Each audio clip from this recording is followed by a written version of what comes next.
I picture this. A family dinner where dark secrets come crashing down, a sister's long-term affair exposed, a mother's hidden betrayal revealed, and a father who isn't who he seems. The shock waves hit hard when the truth unfolds. Years of deceit, infidelity, and lies. Now he discovers he's not the son he thought he was. Revenge brews as he plots to dismantle the facade and confront the treachery head-on.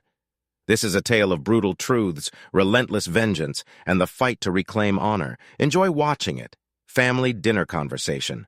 Luke, why won't you settle down with a nice girl and start a family? My mom brought it up again. It was like hearing nails on a chalkboard.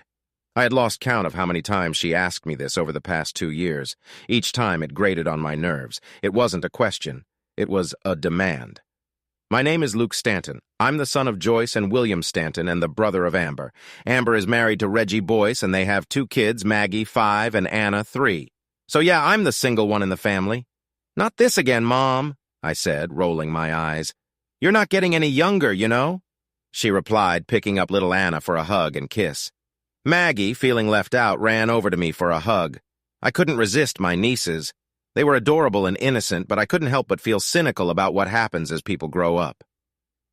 Leave him alone, Joyce, my dad said, smiling as he watched the scene. How are you, son? I'm fine, Dad, I replied as Maggie moved on to get a hug from Grandpa. Another symbolic moment, I thought, always moving on to the next thing. Do I need to guess? He asked, holding Maggie. Mom bothering you because you're still single? You got it, I replied, watching my mom shake her head. Whatever happened to that girl's Sherry you were seeing? Amber asked with a smirk. Amber, Rob, my brother-in-law, tried to step in for me, but Amber waved him off. We broke up a few weeks ago, I said, hoping they'd drop it. Who ended it? Mom asked. Amber scoffed, and Reggie shook his head, clearly disapproving of the way Amber and Mom were pushing. I did, I answered, seeing Mom's disappointment and Amber's knowing smile. Why? Mom asked.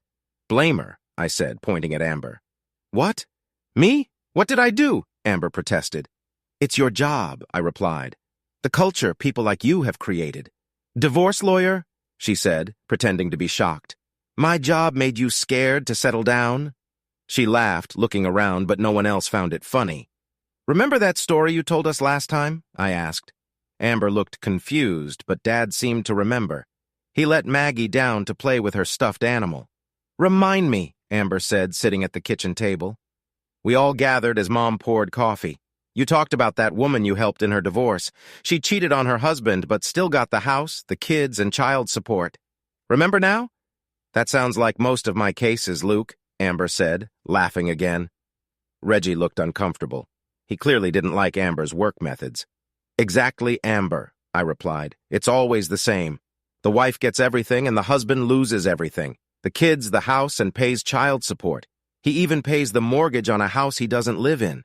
And the wife, she moves her boyfriend right in. The room grew tense as Amber and I stared each other down. Yes, Luke, I am proud of my work, she said, leaning closer. I make sure the law protects women's rights. At the expense of the fathers, I countered. And the kids, Amber sneered at me. You're stuck in the past. The 50s are over and so is patriarchy. I scoffed. Patriarchy. It was the buzzword for feminists. They blamed men for everything wrong in their lives, but patriarchy had ended long ago. Now it was just an excuse used by those who didn't like men. Spare me the feminist talk. You get rich off breaking up families. You are right, she said, snapping back. And I make more money than you. The days of men running everything are over. Face it. Oh, I have, dear sister, thanks to you. She looked puzzled, not sure where I was going. Your stories about your cases made me realize that marriage is a bad deal for men. If I get married and have kids, she has all the power legally. I get all the risks. If she decides the marriage is over, I lose everything while she gets everything. Do I have it wrong? She didn't answer, just stared at me with a slight grin. If I do want to have children, I have to follow your female ruler system. How do you call it these days? Oh yeah, femdom. Female domination. We're just making things equal. She snapped back. That's nonsense, I replied. Your side controls the system. In today's marriage, there are no bad outcomes for a woman if she cheats on her husband. No legal punishment. So the system basically supports it. A woman is finally in charge of her actions, Amber shot back. Oh, she's in charge all right, I replied. The minute she has a child with a man, his life is in her hands, and no matter what she does, your legal system is on her side. So tell me again why I should submit. Excuse me, commit. Luke, Mom cut in. So what? You are never going to get married because a woman may take everything from you? Okay, Mom, since you asked, it is quite clear from all my lawyer sister says that the law is on a wife's side in marriage. She can cheat, and the kids go to her, so does the house, and the husband has to move out, pay child support and the mortgage until the kids are 18. With close to 50% of marriages failing and women asking for that divorce 70% of the time, what man in his right mind would get married? Why would he jump into that when that's what he has to look forward to? So that's it. Mom asked, You quit? You will never get married and have children? As things are right now, marriage for me is out of the question. You are a coward, Amber scoffed. I'm practical, I replied and picked up my keys. See you guys next week. And with that, I left the weekly family dinner, how I got there. Things for young men of my age group were tough when it came to marriage and having children. I had seen married friends, neighbors, co-workers, and even an uncle go through it. You could say I was paranoid, but definitely jaded. But after all the men I had seen hurt by women in the system, I was very cautious about marriage. The idea of having a child that a woman would take from me was something I just could not accept. I knew that some men had treated women badly in the past, that some of these men had left their wives, often for another woman, and many times with their children left for the ex-wife to raise with little help. But that was then, or other men, not me. The politicians had overreacted as they often do to fix a problem. But then they realized how easily they could get women's votes by changing the divorce rules to make them happy. That some of those male politicians became victims of the laws they voted for was justice that did nothing for men like me who were not guilty. To the system, men were guilty of child abandonment even before they had any kids. My sister had quite a point in saying I should face reality, and the fact was that wedding vows these days were meaningless. In those vows, a man and woman promised to be loyal to one another, to forsake all others and look for love only from their spouse. And that meant the wife's husband would be the father of her children, that the children would be the wife's was clear. As for the men, they are left to wonder if the children are theirs, seeing the amount of cheating, divorce, and arguments over who the father is during divorces. I could not bring myself to commit to a woman without doubt, and I had good reason to. I wasn't always this jaded. In my younger days, I too had believed in the whole marriage dream. I had a small taste of it with my ex Lynn. She and I had been married a year when she was in a car accident. The police came to me at work and took me to the hospital. She was in a coma. Then they dropped a bomb on me. Instead of being at work as she had told me, she had taken a day off to spend with some guy I didn't know. She had been in his car when they found her. Her parents had the nerve to ask me not to be quick to judge and divorce her, as if she was going to explain what she was doing in that guy's car by accident. When she came out of the coma 6 months later, I had left our apartment. Her parents had her things and she was served with divorce papers.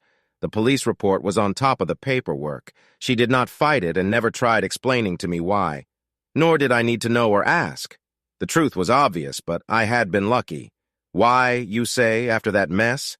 Because we had no children. All we had to divide were some things in our joint bank account. If we had kids, my situation would have been terrible. Since then, I have trusted no woman. Close relationships for me meant protection and no drinking where I could lose control and forget to use it. Mindy, yet while wary of women, I could not do without female company. You could say I was doomed to interact with someone who wanted to take advantage of me, or that my desires kept winning the argument with my cautious mind. Once again, I found a sort of regular girlfriend. Mindy, cute, nice, and fun. After a couple of months, she wanted to be exclusive, but I refused. That was step 1 to engagement and then marriage. 6 months into the relationship, she was starting to talk about commitment. I liked Mindy. Spending time with her was good, not perfect, but okay. I kept thinking about something an old mentor had said to me that was relevant. A woman will give a man her best. Before she marries him, he had said, emphasizing the word before. Thinking of that, I realized that Mindy's best was not great. When, or more likely, if we married, things would not get better. They never do. So no exclusivity and no commitment. But Mindy had other ideas. She stopped talking about commitment and asking for us to be exclusive. Instead, I noticed she was putting in more effort when we were intimate. She was more eager and willing to try new things. This wasn't like the Mindy I used to know. Mindy, I asked, confused. What's with the change? Do you like the new me? She replied. Sure, but I don't get it. What made you change? I talked to a friend who was older and divorced. She said life is too short to hold back. I felt I was losing you and I didn't want that. Plus, it's been fun, hasn't it? Yes, it has, I answered. Good, she said with a smile. Let's keep having fun as much as we can. So we did. Without the stress of marriage or commitment, I finally relaxed. We didn't move in together or talk about being exclusive, but we spent a lot of time together. We even took a trip to a nudist resort in the Caribbean where we met other couples. Since she wasn't my wife or fiancé, I wasn't jealous when she spent time with other men. And I enjoyed my time with their partners, too. After a week, we came back home. On the first leg of our return flight, we were both silent. While waiting for our connecting flight, Mindy finally spoke. Are you mad at me? She asked. Why would I be? I asked back. Because of what we did at the resort. Well, I wasn't just sitting by myself when you were with the other guys. Their wives kept me company. She winced a little, but didn't say anything for a moment. Would you want to do it again? She asked.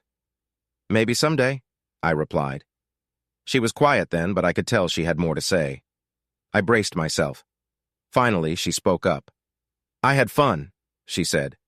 I want to do it again. I think we should find clubs that do this back home. Do you agree? Mindy, I replied, we're not married, engaged, or exclusive. If you want to see other people, you can. Yeah, I really said that. Naturally, it didn't go over well. When we landed, she took a ride to her place, and I drove myself home. For the record, we had gone to the airport together when we left, but now we returned separately. I didn't hear from her for a few days. Then, one day after work, she showed up at my house. Luke, she said, we need to talk. Here we go, I thought. I get it. You've had bad experiences with women before, and you have trust issues. I might, I replied. In some ways, I agree with you. You do. Yes, Luke, I understand. You were hurt before, and it left a mark. True, I admitted. As a woman, you can't fully understand how it feels for a man, just like I can't fully understand things from a woman's side. But I've moved past it. No, you haven't, she replied. You think all women are like your ex, but we're not. You're wrong, I said. I don't know if you are or aren't like my ex, but what? Down the road you might be. What? She said, sounding hurt. How can you say that? Just listen, Mindy. She stayed quiet, though I could tell she was offended. It's not about what you are now. You're a good person and mean well.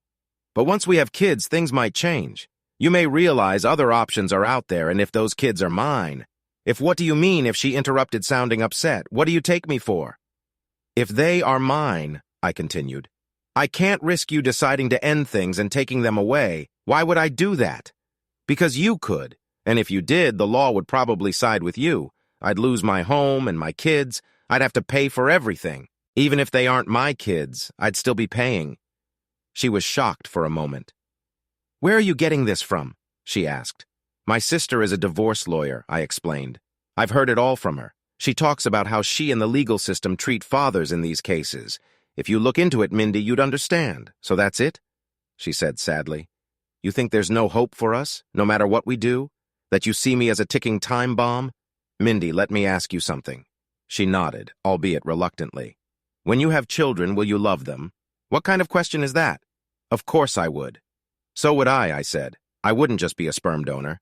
A sperm donor, she echoed, not finishing her thought. If you ever ended things, that's all I'd be left as. My kids would be taken from me. Future kids deserve a father who's present, not one who visits occasionally. I can't believe this, she said, shaking her head before walking out. Another relationship down the drain, I thought, but that wasn't the end. Mindy kept coming back wanting to see me. Since we had already talked, I assumed she accepted my terms. We dated without discussing it further. Meanwhile, I went out with a few other people and had fun. I guess Mindy did the same. I never asked. She and I went to a lake for the weekend. It was great. We rode bikes, rented a boat, and danced at a club near a college.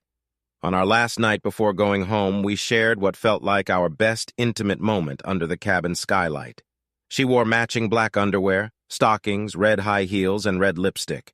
When she kissed me, she left lipstick marks. When I went to the bathroom, I saw them and felt impressed. Inspired by Mindy, I tried extra hard that night. I did everything she enjoyed, from light touching to kissing all over. We were close all over the room, on the bed chairs, rug by the fireplace, and the couch. We thought about going outside, but the cold rain stopped us. We woke up in the middle of the night and were close again. Then she asked me to be intimate in a way she liked, and it was an amazing night. After a shower, we came back to bed and held each other. The fireplace lit up the room and our bodies. Later, I woke up to find Mindy being tender and caring. She looked into my eyes, and I knew I would never forget that moment. When I finished, she swallowed and laid her head on my chest. "Don't say anything, Luke. I don't want you to, but know this. I love you." She fell asleep, but I stayed awake until morning thinking about everything. Back to reality. My grandfather said that an empty heart needs to be filled. I couldn't deny it. I had strong feelings for Mindy, but I kept my emotions inside. Even though things were good with us, I was careful. I went on dates with other women to try and forget Mindy. I even became close with a couple of them, but it didn't help. Mindy was always in my mind and heart. I didn't want to admit it, but I knew I loved her. Dear Luke, I know you said we are not exclusive, but you are in my heart. I want you to know I will be just with you as long as you want me. You might hurt me, but I'll be okay. Love, Mindy, peace. I wrote you this note because I didn't want to make things awkward face to face. We can go on as we are without talking about it. She left this note on my desk. It took me a week to understand it fully. I knew modern society can make marriage hard for men. My sister and other lawyers made things worse. But were all women the same? Could I ignore my feelings for Mindy? Yes. My first wife cheated on me, and my sister was a constant reminder of the issues in marriage, but not all marriages were bad. Not all wives cheated. Many women were kind and loving. A week later, Mindy and I had a date. We had dinner at a nice restaurant an hour away by the beach. We planned to go dancing after. I had a wedding ring in my pocket and planned to propose at the end of dinner. That night she looked beautiful in a gray dress, white heels, a white belt, and a purse. Her hair was styled nicely and her lips had dark red lipstick. Her eyes looked deep into mine. As I reached into my pocket for the ring box, I heard a familiar voice. My sister. I looked up and saw my sister nearby. She wore a short black dress. She was with a man I didn't recognize, not her husband. I hoped he was a client. "Is that your sister?" Mindy asked quietly. My hopes faded as I saw my sister touch the man's hand. He touched her thigh under the table. "Luke," Mindy whispered. She must have seen my shock and anger. She grabbed my wrist just as I was about to stand up. "Luke," she said softly, "don't make a scene." "Why shouldn't I?" I asked, trying to stay calm. I shouldn't have been surprised my sister would cheat, but it's different to see it happen right in front of me. Luke, she and her husband have a family and children. If he finds out, he might leave her and break up their family. Don't you think he deserves to know, to make his own choice? I shot back. Luke, think of your nieces. Those girls need both their parents. I bet this is just a passing thing. Nothing serious. Many women do that. Many women do that. Had Mindy, my future wife, really said that? Seriously? I sat still, staring at the woman I had been planning to propose to. A wave of sadness and disappointment washed over me. In just a few seconds, she had crushed my heart with her view on the situation. As mad as I was at my sister, I was even more heartbroken over Mindy. I won't cause a scene, I said, looking her straight in the eyes. You're right about one thing. Maggie and Anna need their parents, so I will talk to my sister and see what happens. Good, she nodded. I'm glad you see it that way. I waved to the waitress for our bill, and as we waited, I glanced back at my sister. Amber and the guy next to her were still chatting and laughing. She was giggling like a schoolgirl, and he thought he would be lucky later that night if he hadn't already been. My jaw clenched as I looked back at the waitress, handing her my credit card. Honey, I know this must be tough, Mindy said, holding my hand. But I pulled it away and leaned back, looking at the woman I had almost proposed to. In that moment, I didn't know if I should be furious with my sister or thank her. It wasn't just Amber's behavior that hurt me. Mindy's reaction was even worse. Suddenly, I saw years ahead of me married to a woman who thought what my sister did was just a passing thing. That many women did that. I think she knew I was upset by the way she glanced at me. She was probably wondering if I would make a scene or do something else. I couldn't wait for the waitress to bring back the bill for me to sign. When she did, I left a tip that was higher than usual. I guess I was trying to make up for what I was about to do. When the waitress left, I leaned closer to Mindy. "What my sister is doing and the way you dismissed it is why I can't commit to any woman," I said, making air quotes at commit. I saw the disappointment and sadness in her face. I guess she finally realized what she had done and how I now saw her. All her efforts to show me she was the one for me had vanished in a few minutes.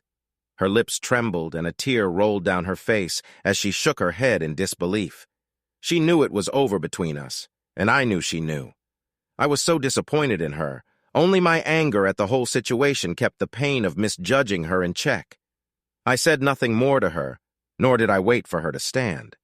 She had lost the right to be treated special by me. Letting her follow behind, I walked toward my sister's table. When I reached it, I cleared my throat to get their attention. Amber and the vaguely familiar man both looked up, annoyed by the interruption. "What do you want?" he asked with contempt. But my sister's reaction was priceless, one of pure shock. "Luke, what are you doing here?" "I was having dinner with someone," I replied. "Luke, this isn't what it looks like." I just stared at her with more disappointment than anger. She had joked about marriage in conversation, but I had hoped she wouldn't mess up her own. "Do you know she is married?" I asked him, ignoring Amber for the moment. "I don't think that's any of your business," he replied, starting to stand. But Amber grabbed his arm to stop him. "Easy, Derek," she said, as I made a mental note of his first name. "He's my brother." "Oh no," Derek said, finally getting it.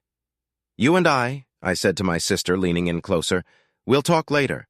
Before I talk to your husband," I thought to myself, and with that I walked off. Mindy had been waiting for me near the entrance. She knew this situation had pushed me to my limit and that we were on shaky ground at best. Saying nothing to her, I walked out and headed for my car. At that moment, I didn't care if Mindy got in the car for me to drive her home or not. It was her choice. "Luke," I heard my sister yell out to me, "please wait."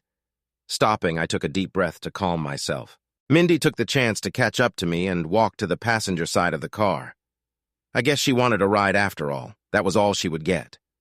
Then I turned as Amber called my name again and hurried over to me. "Luke, please wait," I heard her say before she got close. "You can't tell Reggie anything. It will destroy him. And you didn't think of that before you hooked up with that guy in there?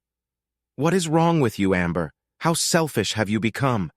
Look, just promise you won't say anything to Reggie. Please, I'm begging you. Amber, go home right now. If you have no ride, I will drive you. We still need to talk and you need to change your ways. But if you stay here with that guy, I'm going to your husband as soon as I leave. Your choice." She looked at me for a few seconds, trying to decide what to do. Shithead had not come out, so she took out her phone and called him. I waited until she told him she was leaving and then grabbed her phone from her. "Hey, what are you doing?" she protested before she realized I was looking at her contacts and call history. "Derek Campbell," I said. "Your high school boyfriend? Seriously, Amber?" No wonder he looked familiar. The long hair was gone, but it had been him for sure. Ashamed, Amber did not reply as she looked back at me uncomfortably. "How long?" I asked. "Luke, why do you need to know? It's just sex, Amber," I finished for her. "Are you going with that or more? You know, I'm now wondering if Maggie and Anna are really Reggie's. Are they?" "Of course," Amber snapped. "I didn't go back to Derek until after the girls were born. She had lied before, so I didn't believe her." I decided to get DNA tests for the girls and Reggie. The kids needed to know their real dad, and Reggie shouldn't have to pay for kids that might not be his. "Get in the car, Amber." I said, "I'm taking you home." Amber got in the back seat and Mindy moved to sit up front. "Sit in the back," I told Mindy. Mindy, my soon-to-be ex-girlfriend, gave me a long look. She knew she had messed up, then went to sit next to Amber. On the drive back, I heard Mindy crying. "What's wrong with you two?" Amber asked. "I failed the test," Mindy said sadly, trying not to cry but failing. Test, Amber asked. What test? Mindy didn't answer. I saw in the mirror she was still crying. None of your business, Amber, I said. You should worry about your own problems. How long have you and Derek been seeing each other? Amber was thinking about what to say. Even though she was a lawyer, she was easy to read tonight. I caught her off guard and she wasn't thinking clearly. If I didn't push now, she would create a believable story. How long, Amber? I yelled. Tell the truth for once. All right, all right. 2 years, maybe a bit more. 2 years. That was after the girls were born, or worse, when she was pregnant with Anna. How often do you see him? Once a week, sometimes less. For 2 years, I said. Did you ever think about getting caught? I did, she said, looking out the window. Just let me guess. You thought you could get away with it? That no one would find out? That might have worked if you stayed inside, but no, you had to go out. How often do you go out with him? Just the last 2 months we go outside the city. You are so arrogant, Amber. You think you're smarter than everyone else? She stayed quiet after that. What's the matter, counselor? I mocked her. Decided to stay silent? She kept looking out the window, the smug look gone from her face. How the mighty have fallen, I thought. Both women were quiet, staring out their windows, thinking about how their lives would change. Reggie, I took both women home, dropping Mindy off first. She gave me a sad look before running into her building. We probably wouldn't see each other again, and she knew it. In a way, Mindy helped me. She showed her real self and how she would act if we ever married. Everything she did to charm me was fake, but in the end, she defended my sister.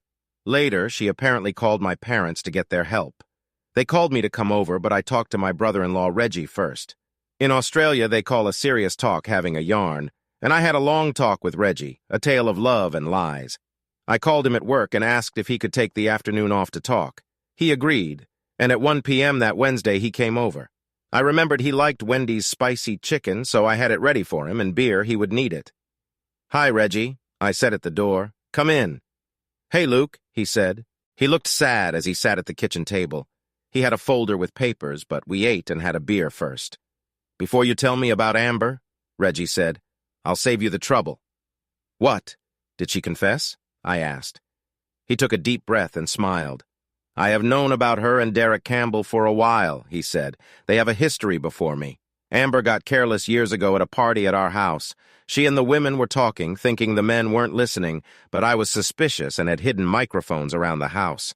I spent hours listening to recordings. In one, after our daughter was born, she said she and Derek had been seeing each other all along. She met up with him a week after our honeymoon. Can you believe that? So she lied about when it started. That's why I got these, he said, opening the folder. The papers were DNA tests from a local lab. They showed Reggie was the father. Both, I asked in shock. Yes, he said. Then why haven't you divorced Amber if you have proof she cheated? I asked. He chuckled. You know the reasons, he said. Have you forgotten her talks about how she and other lawyers hurt fathers in divorces? No, but come on, man. Are you going to let her get away with it without fighting back? Why? Because of the kids, Reggie said. It's not their fault. Their mom is messed up. Sorry, Luke. I know she's your sister. There is no love lost between Amber and me. I cut him off. Amber is a mess, Reggie began. But she's got the courts and the law on her side. Since she's the mother of my kids, I'm stuck. Have you talked to her since that night I dropped her off? I asked. She stayed quiet all Saturday, Reggie said. I think she was working on her defense. I saw her writing notes in the study. Then on Sunday, she told me you caught her with Derek Campbell and got all high and mighty on her. She warned me that if I even thought of divorce, she'd take my kids and not let me see them at all. She said that? I was shocked. Yeah, she said she'd take the kids and leave me with nothing. So I'm trapped, Luke. Just like in the court cases she brags about. Wow, was all I could say. She then told me Derek Campbell was her true love. He never asked her to marry him, so she settled for me and kept seeing him. She said he does more for her than I ever could. I moved my stuff to the spare room and put a lock on it. I can't even look at her. Reggie, what are you going to do when the kids get older and she's still seeing Derek while you stay home? He gave me a puzzled smile. Luke, for my daughters, I can handle 13 years with her no problem. Why 13 years, I asked. That's when my youngest turns 16 and can choose who to live with by law. You seem surprised, Luke. You think I haven't thought this through? What will you do then? Then I'll divorce her, and since she makes more money, I'll get half of everything. Funny enough, your sister will be working for me. 13 years, I repeated, shaking my head. That's a long time. I won't be alone, my brother-in-law said with a sad smile. I have my daughters. What about companionship? He laughed. You won't believe this, but your sister offered me an open marriage. My lawyer said since she offered it, we'll take it. 13 years is a long time, Luke. We laughed nervously, not feeling any better. I guess I replied. No need to guess, he continued. I won't take Campbell's leftovers or Amber's pity. Once a woman says she needs another man because you're not good enough, that's it. I may be trapped, but I have my self-respect. I see, I said. When you're ready, I'll tell Maggie and Anna about their mother. The timing is up to you. Thanks, Reggie replied. We looked at each other for a while, and he nodded, knowing I was on his side. Luke, he said, don't make the same mistake I did. No matter what Mom pressures you into, don't fall for it. There's got to be another way. I guess I'll stay single, I said. With that out of the way, I went to visit my parents. My dad stayed quiet and let Mom speak. You are too harsh, Luke, Mom said. It's not her fault your sister cheated. Are you sure about what you saw? I'm sure Mindy told you what she saw, right? I asked. She did. Dad finally spoke, giving Mom a stern look. You know she did, Joyce. Stop trying to twist this. Luke saw it himself, and Amber admitted she had been seeing Campbell for years. Mom sat back looking unsure. Leave it be, Joyce, Dad said. I raised Amber hoping she would turn out well, but I failed. Our daughter isn't a bad person. Mom attempted again, but hesitated, realizing how silly it sounded. She is just... What exactly is she, Joyce? She acts without morals, Dad said. I couldn't help but laugh at Dad's strange yet sad description, which earned me a dirty look from Mom. It was no secret that Mom had always pushed Amber to be a strong, independent woman. Now that Amber was openly making poor choices, Mom struggled to defend her. It reflected poorly on her own beliefs. For years, Mom had ruled the house. Dad dealt with it by distancing himself, but I rebelled as soon as I hit my teens. Mom and Dad tried to show a united front, but it was clear that my sister and I had opposing views. This caused tension until we both left for college. Now the conflict had returned, making both of my parents visibly upset. She is still our daughter, William, Mom replied. Right, Dad said, looking away. As messed up as she is, I still love her. I just don't like what she has become. Mindy said something I agree with, I said, grabbing their attention. Many women today act like Amber. You mean they cheat? Dad asked. Not just that, I replied. But if they do, they rarely get caught. Only about 1 in 5 cheaters do. Why? There are many reasons. Their spouse trusts them, doesn't want to find out, or doesn't care because they might be cheating too. Plus, cheaters know they are doing wrong and plan carefully. Only the careless or unlucky get caught, and Amber fits the profile. She's well-educated, successful, and looks good. She loves attention. Even her business clothes for court are all about showing off. She fits all the markers, and we know it. You too, Mom. My mom looked uneasy hearing about Amber and my troubles. She was educated and respected as a therapist. Even in her early 50s, men still turned their heads to look at her. She had always been attractive. In some ways, she was like an older version of Amber, not just in looks, but also in confidence. I often wondered how she dealt with all that attention, but out of respect for my dad, I never asked. Amber is just like her mother, my father said, walking to the bar to pour himself a strong drink. I saw my mom wince at his remark and turn away. It was clear my dad was comparing Amber's behavior to my mom's. What was that about? I asked my mom. Are you going to tell him or should I? My father said, finishing his drink and pouring another one. Tell me what? I repeated. William, please. My mom begged my dad with her eyes. He stared back at her coldly, something I had never seen before. My mom's lips trembled and she fell into a chair. She put her head in her hands and cried. I hoped you would never find out, she said between sobs. But I guess you deserve to know. No, what? I asked, looking at both of them. Years ago I cheated on your father, my mom said, wiping her tears. You probably hate me now, don't you? I was speechless. Were all the women in my life unfaithful? I knew men cheated too, but I wasn't planning to marry one. It was clear that trust issues were common, but why cheat? Why not talk about it and work something out? Why lie to someone you loved? But my own mom, it was hard to believe. And why do I need to know this? I asked carefully. Because, son, my father took over. I am not your real father. It felt like a bomb had dropped. What was all I could say? Wait, say that again. Neither of them spoke. They just looked at each other with a mix of anger and sadness. Mom looked away first. I was young and made mistakes, my mom said, looking at me. She had too much to drink and mistaking her pill, my dad said. She was at a conference and got involved with someone there. Tell him, Joyce, he deserves to know who his father is. The alcohol had made my dad less kind. You're my dad, I told him, seeing the pain in his eyes. I thought you were proud of me. I am, he replied. But knowing the only child I have is not mine was hard. It was not your fault, Luke. I tried to be a good father to you. From the moment you were born, I suspected because of your dark hair. We don't have that trait, but I hoped it was from some distant relative. Luke, please forgive me, my mother cried again. How long have you known? I asked them both. When you were 13, a co-worker got divorced. During the proceedings, her husband tested their kid's DNA. She admitted she had cheated once and was scared of the results. That made me think about you, so I had you and your sister tested. She is mine, but you have a different biological father. Donor, I corrected. Don't call him my father. Thank you, son, said the man I always knew as my dad. I confronted your mom after you turned 14. I couldn't keep it inside anymore. I remember you two were distant back then. I said, now I know why. I turned to my mom. She looked broken. Tears kept coming. It broke my heart to find out Luke, she said. Just wondering, I asked. Were you cheating on Dad all that time? That would be 15 years. I had stopped before that, she replied as my dad rolled his eyes and put the bottle away. Why did you stop? I asked. Because when you hit puberty, you started to look like him. Your voice changed and sounded like his. Him? The donor? She just nodded. Why did you do it? I asked. It was my fault, Luke, she said. Nothing to do with your dad. He is a good man. I got caught up in the belief that I deserved some fun while I was young. At first, I just watched others. Then, I joined in. I thought, why not? Life is short. I drank for courage and went with someone. It was more about the thrill than the act itself. Dad listened quietly.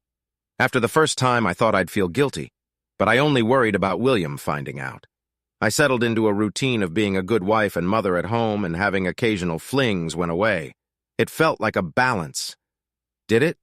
It's hard to explain, Luke, but that's how I thought back then. I was young and didn't think much about the outcomes. I could blame college and talk about rights, but deep down I didn't think I was doing anything wrong. I still loved your dad, so why not? How would you feel if Dad did the same to you? I thought about it and figured if he did something while I was away, who was I to judge? You never discussed it? I asked. We should have, my dad said, because I wasn't perfect either. What? I couldn't believe what I was hearing. It's why I never confronted your mom. When she was away, I had an affair with a neighbor when she moved, a co-worker, then a mother from your soccer team. Oh my gosh, I blurted. How did you two stay married after that? After the DNA test, I knew things had to change, my dad said, so I confronted your mom and confessed my own cheating. We couldn't live a lie anymore. I shook my head, trying to take it all in. Look, son, my mom said, we aren't perfect. We know that, but we still loved each other. Some people think love means being with only one person. That's fine for them, but it wasn't for us. Our mistake was not being honest. I thought the same thing earlier when you told me. I said, I get that some people don't agree on being exclusive, but why lie and cheat? It's hard to explain, Luke. There's a thrill to it, my dad replied. My mom nodded. Luke, I know you don't want to hear this, but you need to. You're not a child anymore. We wanted to talk about this before, but we kept putting it off. Then you got married, and after how you found out she was cheating, we kept putting it off. And by then, my dad continued, you were bitter and didn't want to hear anything we had to say. Do you remember how I tried to talk to you once after you found out about your ex? You shut me out. Anyway, my mom said, now you know, so just listen, okay? Go on, Mom. After my first time, I must have been acting strange. An older woman at the conference approached me and I told her everything. She said it was common at these conferences. Most people were married and saw it as a way to have fun and escape their normal lives. She said as long as I stayed away from company men from our town branches, the risks were low. I didn't do it again that time, but by the next conference I had sorted it out in my mind. Things were good at home, so why not have fun when away? At the next conference, it was just about who I wanted to be with. We girls would have drinks, look at men, and giggle about who was better looking. Some women would dance with men and let them touch them. But the smarter women kept their distance and gave the men their room numbers to meet later. I assumed that's what you did, I cut in. Yes, but why do you say that? My mom asked. You're too smart to flaunt your cheating, I replied. You didn't cheat in town and waited for your trips just like that woman told you. My father laughed. That surprised me after all he had gone through, but then I remembered he had cheated too. He has you figured out, Joyce, my dad said. Joyce sat in his too smart to leave any loose ends unless she was drunk. Your mom was just unlucky enough to get caught.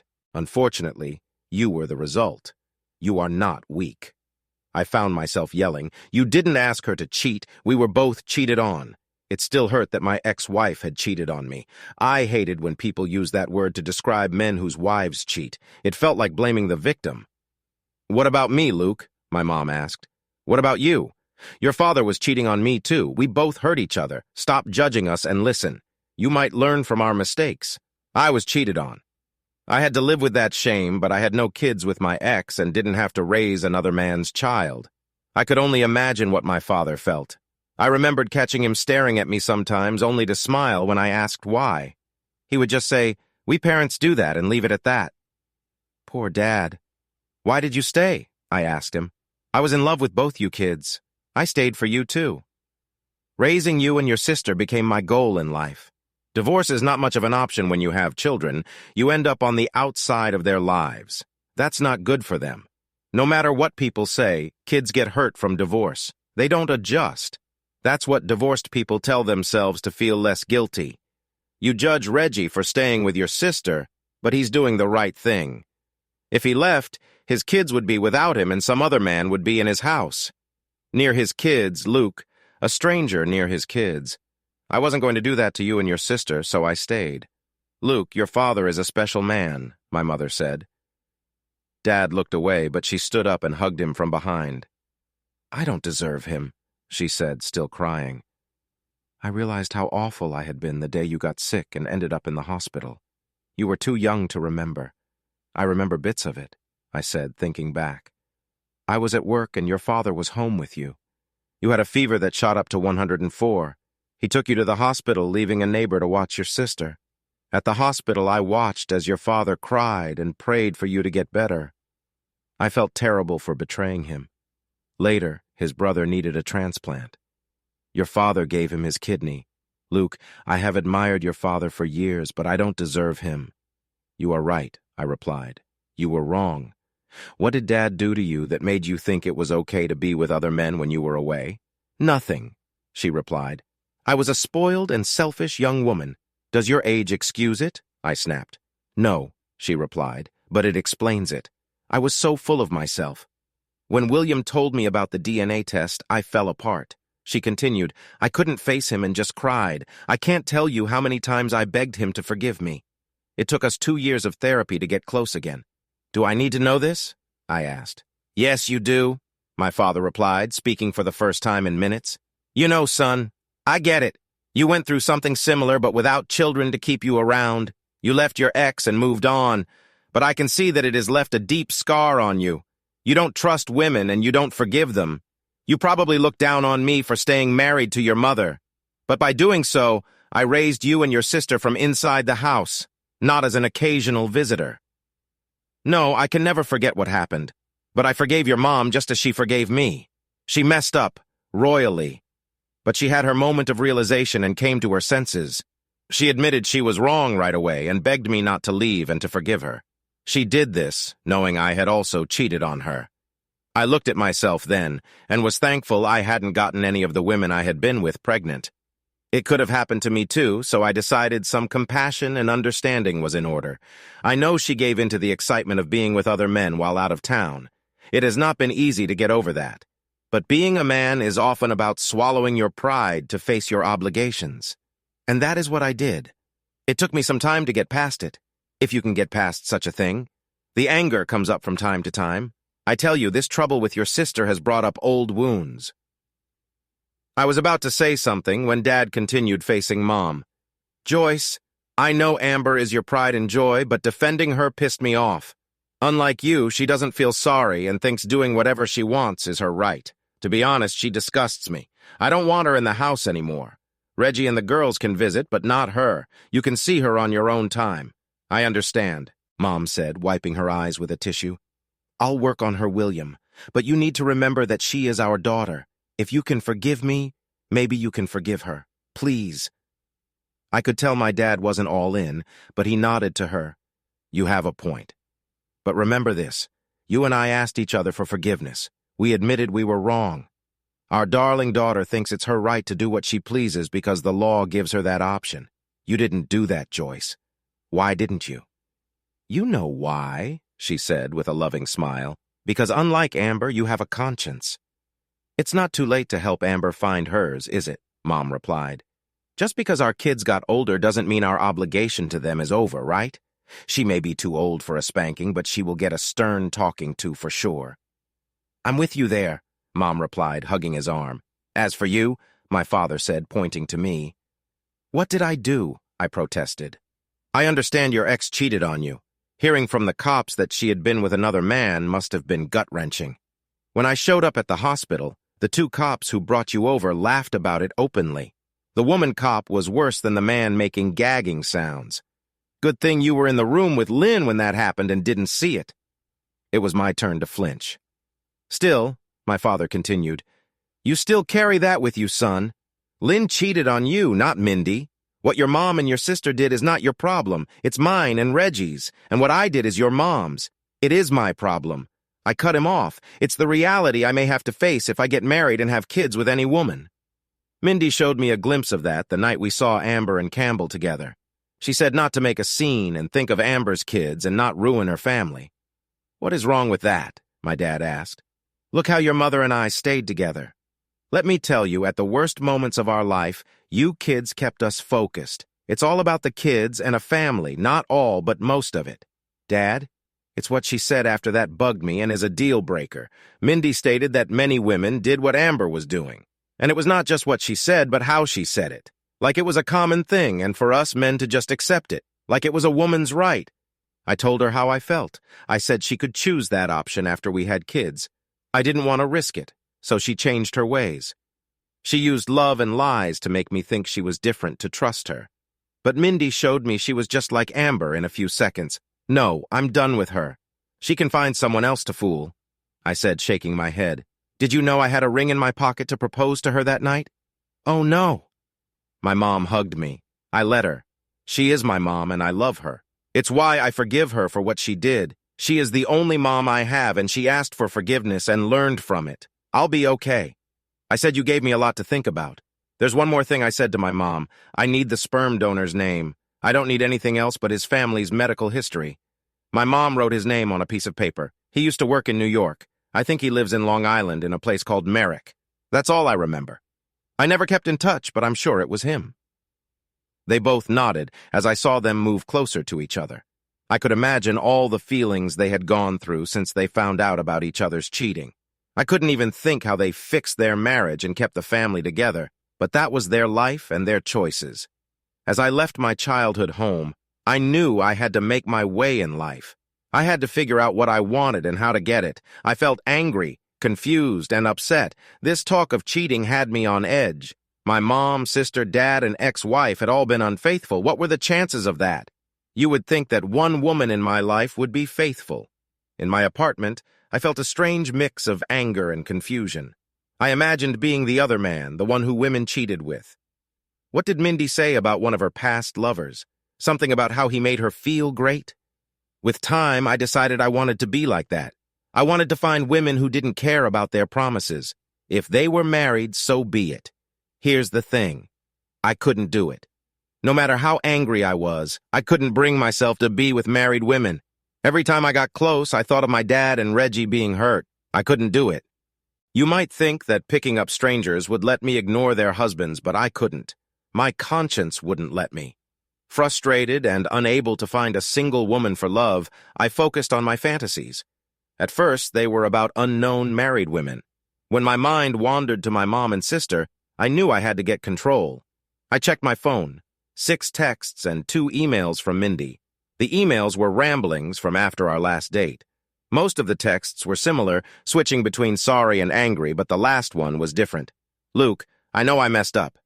You have every reason to hate me. When the moment came, I chose your sister's side without thinking. As you said, the temptation is too strong to resist. I thought like your sister did.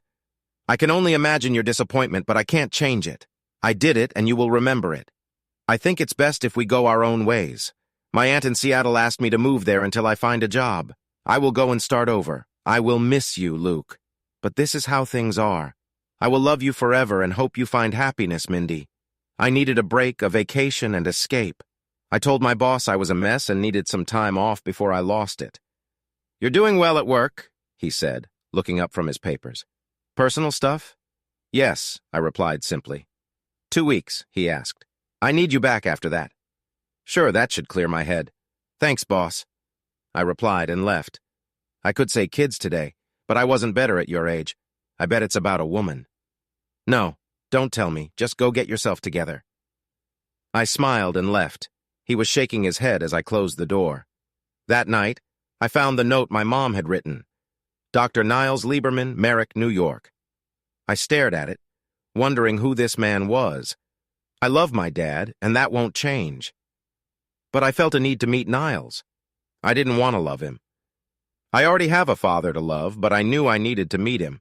After some online searches, I found him. He still lives in Merrick, but his professional website didn't list his address. While going through his schedule, I saw that Dr. Niles Lieberman works in the city on Mondays, Tuesdays, and Wednesdays. On Thursdays and Fridays, he sees patients at a medical office in Rockville Center, which is 2 towns west of Merrick. I thought it would be better to see him there instead of following him home or trying to meet him on the street. I checked the appointment slots and found a spot open that Thursday before his lunch break. It was a recent cancellation, so I quickly booked it before someone else could. With the appointment set, I made my travel plans, booking a flight, a hotel room, and a rental car. After packing for a few days, I sat at my desk and stared at a picture of Niles. He wore a dark suit and looked back at me with a gaze that felt eerily familiar. We had the same eyes, nose, and chin. Even our slight smiles were alike. The big difference was our eye color. Mine were green-gray from my mom, while his were darker, probably brown. The gray hairs at his temples made him look wise. He was very handsome. I looked him up on social media and found a Facebook account under his name. Just a quick look at his pictures, and I knew it was him. He had lots of photos to browse through. At first I saw his family pictures. His wife was a red-headed woman. They had 2 daughters. One had red hair like her mom, and the other had dark hair like her dad. There were family dinner photos and graduation pictures. He seemed to have a good life. Their house had a long driveway, nice gardens, and 3 garages. One of my old bosses once said about fancy places, if you have 3 garages, you better have 3 nice cars to go in them, and a pool and a tennis court to match. Sure enough, Niles and his wife Brenda played tennis and had a pool. There were pictures of my half-sisters swimming. Brenda looked great in a one-piece swimsuit. Niles, too, was fit. He belonged to a swim club and was a college swimmer.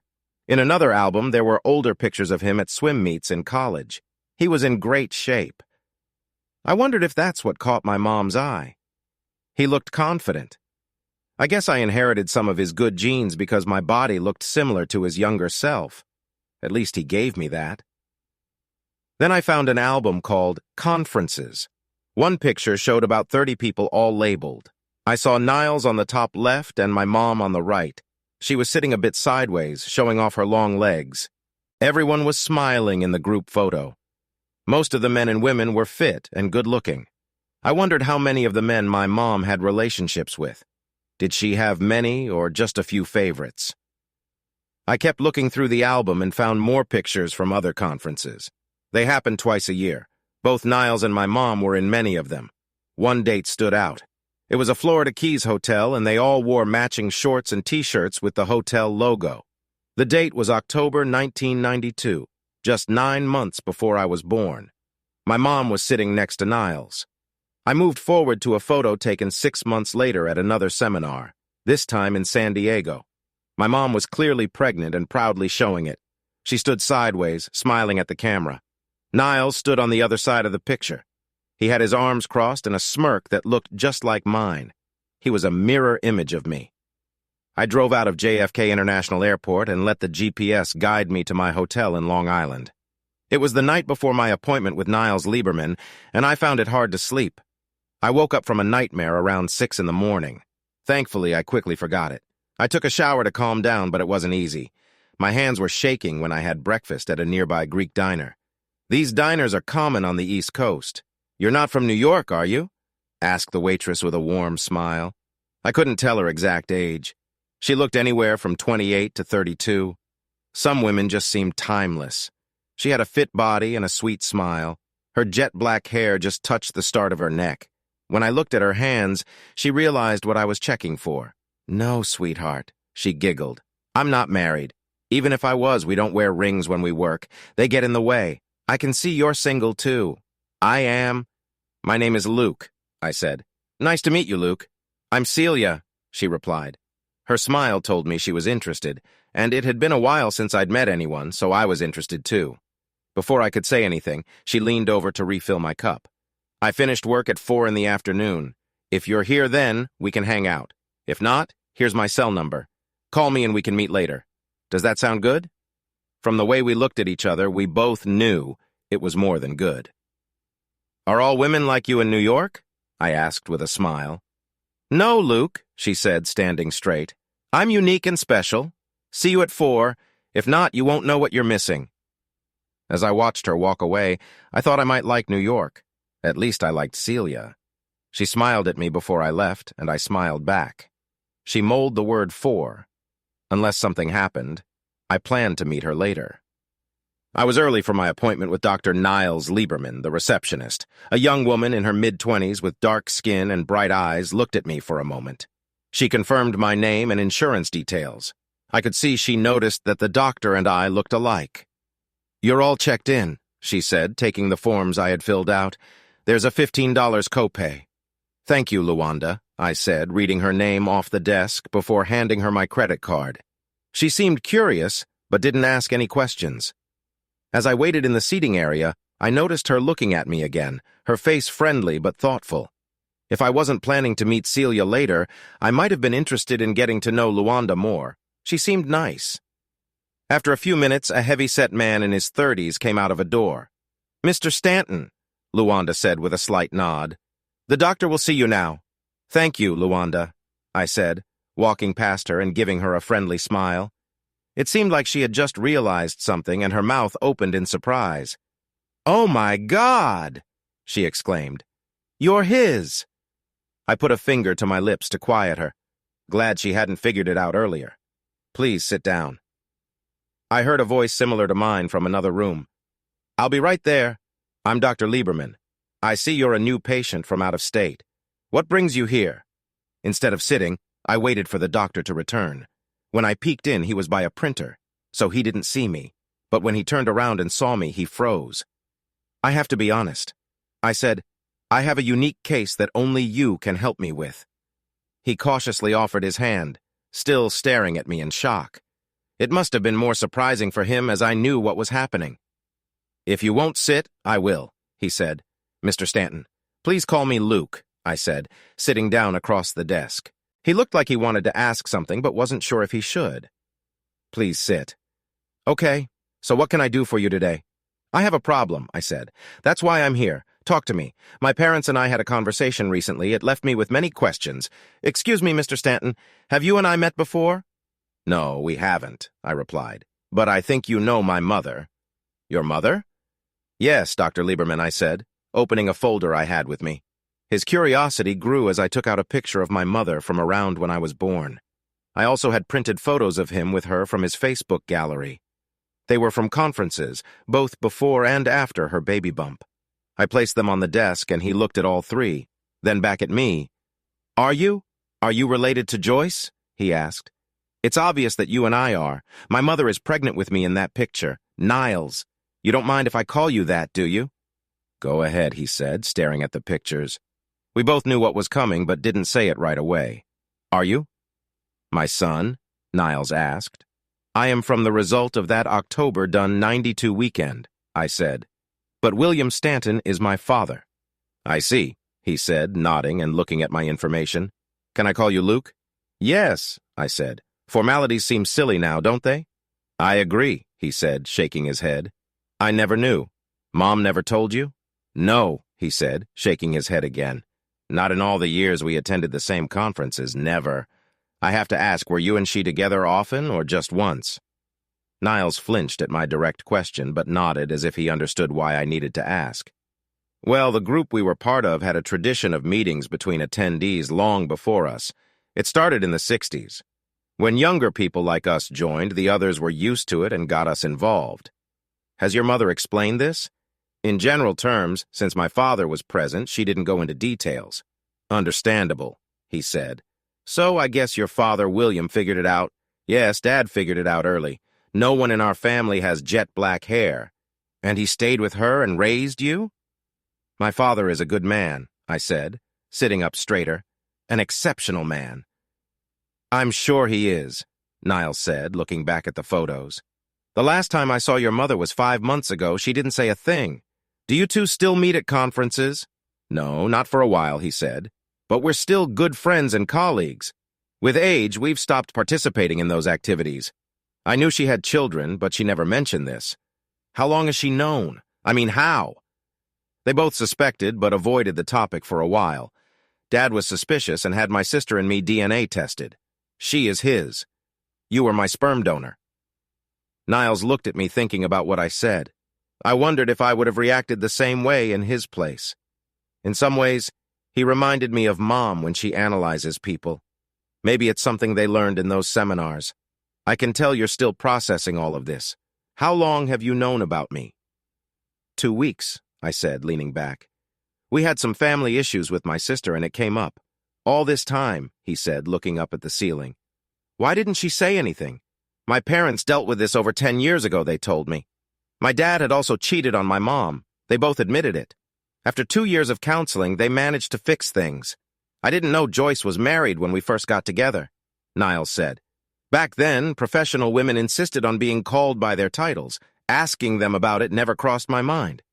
What about when she came back pregnant? I asked. Niles paused, thinking. It was a different time, Luke. People were trying to forget old ideas about marriage and what was right or wrong. Everyone was having casual relationships. We didn't question if someone was married. We just assumed everyone had someone back home, but we didn't talk about it. At conferences, we socialized, danced, and sometimes paired up. Some, like me and your mom, stopped for personal reasons, but we didn't ask questions. I wish she had told me, Luke. Why didn't she tell me? Come on, Niles, I replied. It's obvious. Please go on, he said. Okay, the first session is free. I joked and we both laughed. It eased the tension. Despite everything, Niles was a nice guy. It wasn't his fault my mom cheated on my dad and didn't take birth control. My parents decided to keep their life as it was, Niles. They liked their family and didn't want to change things. That's simple. It worked for them until they told me, and now here I am.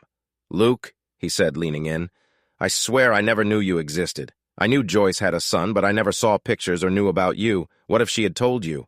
What would you have done? I would have followed Joyce's wishes, but I would have wanted to meet you. I have 2 wonderful daughters, but you are my only son. I tensed up. Luke, I'm not trying to take your father's place. He raised you. 15 minutes ago, I didn't even know you existed. I understand it's a shock, I said. It was for me, too. My parents went through a lot because of that one weekend you and Mom had. Luke, this might be hard to hear, but what your mom and I did was just for fun. All the women used birth control. We just hooked up. To be honest, I can't remember who else I was with that weekend other than your mom. It was a long time ago. I just stared, trying to understand. Are you angry? You seem tense. Forgot you're a therapist like Mom. Are you analyzing me? No, Luke, I just want to understand and help with whatever you need. My wife and daughters are going to be shocked. Were you married when I was conceived? No, he shook his head. I met my wife in 94 and we married in 95, so I don't have to explain that. Does your wife know what you did at the seminars? No, but she will now. I haven't done anything like that for years. If you tell her it could end us. Is that what you want? And there it was. Why had I come here to meet him, or to wreck his life for having sex with my mom who said she was on the pill for not knowing he had a son, for not being there as I grew up? What did that make me? Watching this man whose genes I shared? He wasn't a monster. He didn't trick my mom. She chose him willingly. How many men had fallen for the same thing? I remembered times I was with women who claimed to be single. How many lied? How many took off their rings, leaving them in their cars? I could have been in Niall's shoes. Hell, I might be and not know it. Then what? No, I'm not here to ruin you. That's not my goal. What then? Money? I wanted to know how it happened, how I came to be. I think I've told you most of it. What do those who don't participate do at seminars now? He chuckled, looking peaceful. We stay with others who don't join in and just talk. We have roommates of the same sex now. It helps. Did anyone feel bad about cheating? Once someone decides to cross that line, they rarely feel bad unless they're caught and lose everything. Some people come to me with guilt, but most don't. I can split them into two groups. I listened closely. Those who do it just for fun don't feel as guilty, not in the same way. And the others? Those who have emotional relationships with others, they know they've betrayed their spouse more deeply than those just looking for fun. Have you ever fallen in love with someone else while you're in a relationship, Luke? No, I said. My ex cheated on me. Her lawyer told me it was just a fling, but by then it didn't matter to me. She has to live with it, not me. I see, he replied. So, you've never cheated on anyone? No, I said.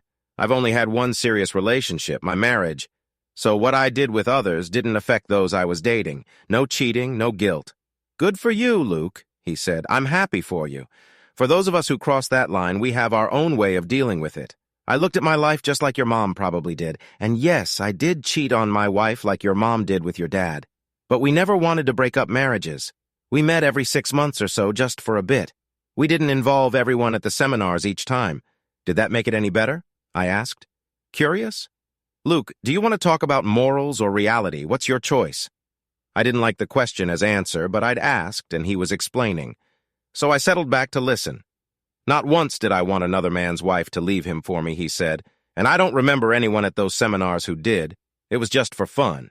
We had our family lives at home, and then every 6 months we got together with others. And yes, we stopped at a certain point because we didn't want to risk losing our families over it. This might surprise you, but your mom was just a friend, an occasional partner. She was one of many, and I never loved her.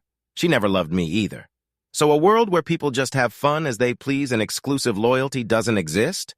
Not at all. Many people stick to that. But looking at divorce stats, it's tough out there. Divorce laws don't help much. They keep people busy in my office, but don't save marriages. Don't get me started on that, Niles, I said, agreeing with him. My sister is a divorce lawyer and also cheated. I caught her, and she threatened to take the kids from her husband. Oy vey, he said, rolling his eyes. God help us. What? I forgot. You're not from Long Island. Oy is Yiddish, meaning wow in dismay. Hashem means God in Hebrew. We mix it up. We Jews are funny people, but we win wars, so it evens out. We both laughed. You learn something every day, so I'm part Jewish? Yes, but only on your father's side. He tried to be polite and not take my dad's place. If your mother was Jewish, you'd be fully Jewish. Israel would welcome you as one of their own.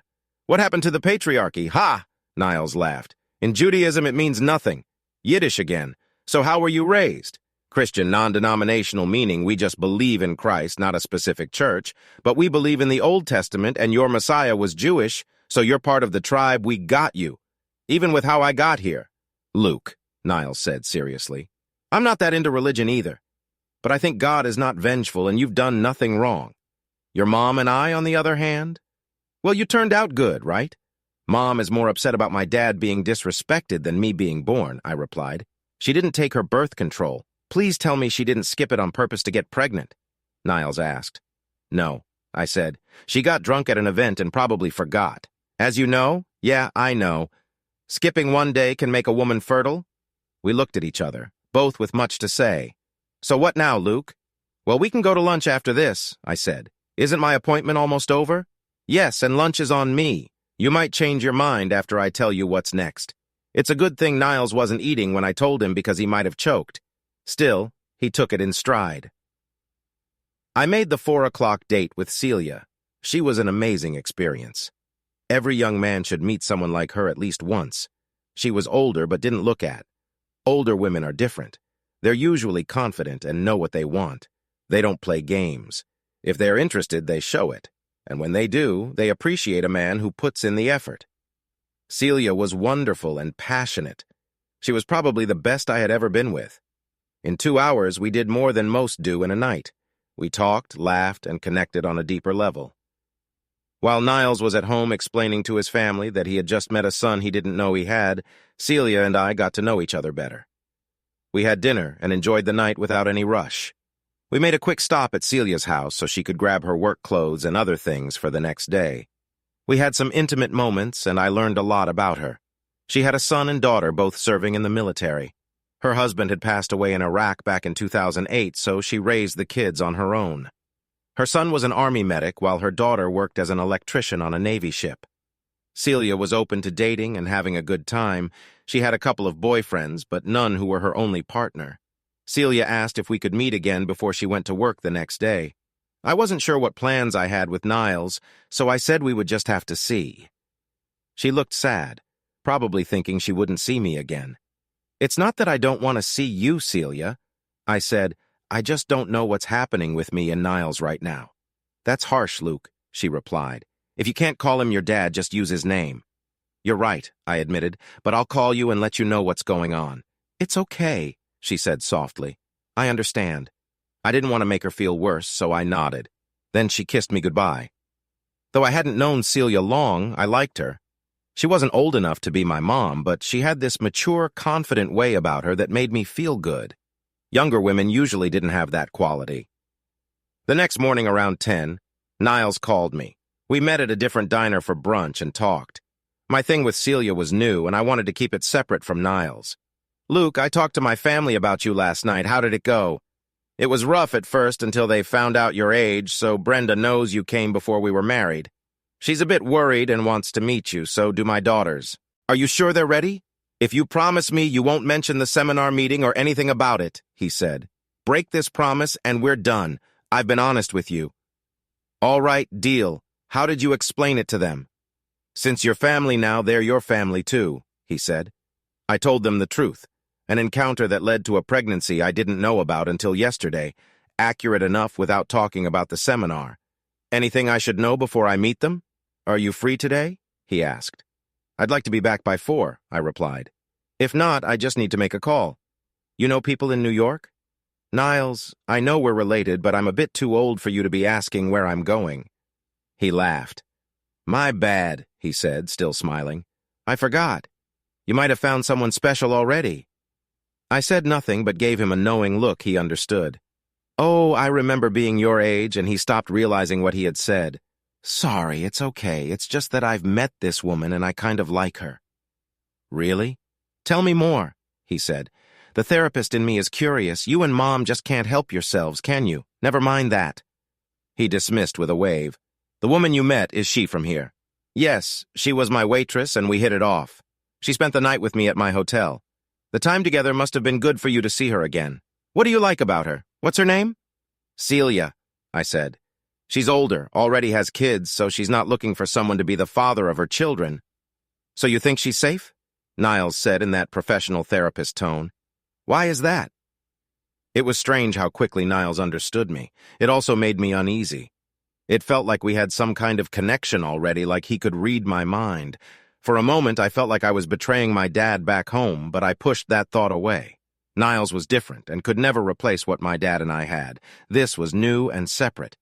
"If I tell you, can this be just between us?" I asked. "No," he said firmly. "As my biological son, I can't be your therapist. But as a man, I can keep this between us if you ask for confidentiality. I owe you that much." "Okay," I nodded. "I respect that. Are you sure you want to hear this?" "Luke, listening is what I do. Think of this as a way for us to get to know each other better." "All right," I sighed. "I have trouble trusting women. Go on. You're such a therapist. I can't help it." "Now I'm curious," he prodded. "Tell me about your trust issues. My ex-wife, sister, and mom all cheated. Wouldn't that make anyone have trust issues? It's common to feel that way after experiencing that.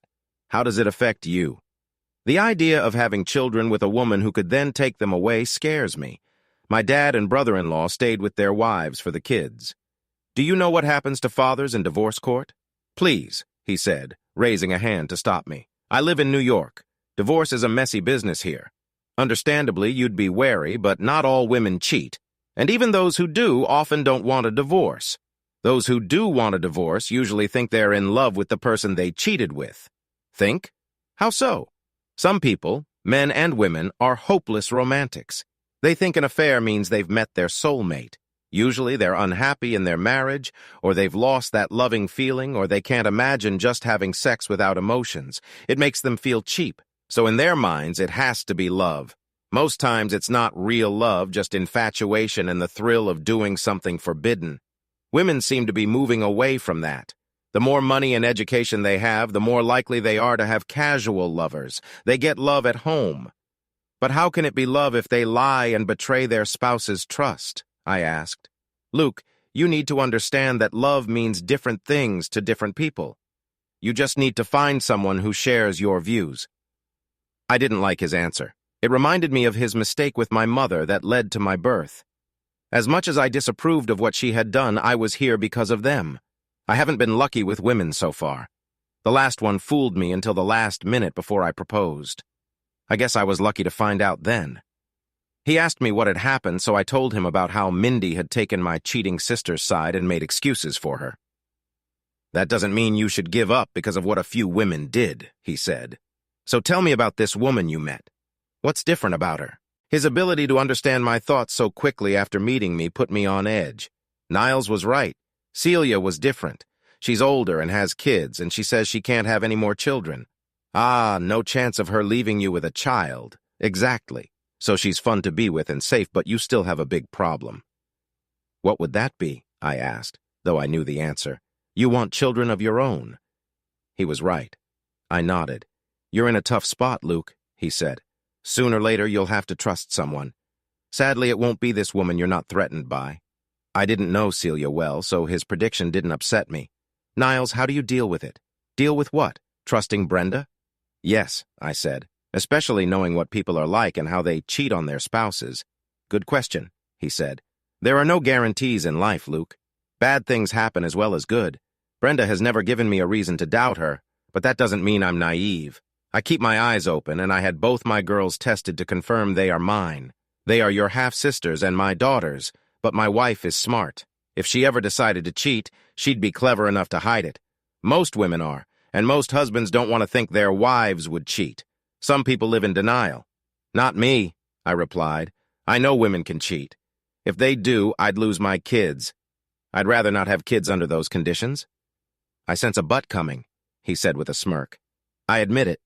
I do want kids, but yeah, he said. You don't trust women. Do you know many women feel the same about men that men can't be trusted?